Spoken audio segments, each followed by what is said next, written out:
సంధ్య theatre కేసులో hero Allu Arjun ను చిక్కడపల్లి పోలీసులు అరెస్ట్ చేశారు. పుష్ప 2 రిలీజ్ సందర్భంగా ఈ నెల 4వ తేదీన సంధ్య థియేటర్లో జరిగిన తొక్కిసలాట్లో రేవతి అనే మహిళ మరణించిన సంగతి తెలిసిందే.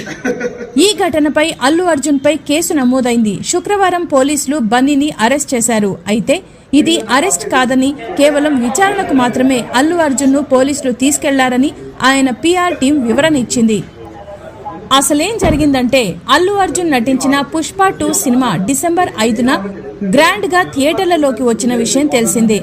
అయితే విడుదలకు ముందు రోజు రాత్రి హైదరాబాద్ ఆర్టీసీ క్రాస్ రోడ్స్ లోని సంధ్య థియేటర్లో ప్రదర్శించబడిన ప్రీమియర్ కు అల్లు అర్జున్ రావడంతో తొక్కిసలాట జరిగి ఓ కుటుంబంలో విషాదం నింపింది.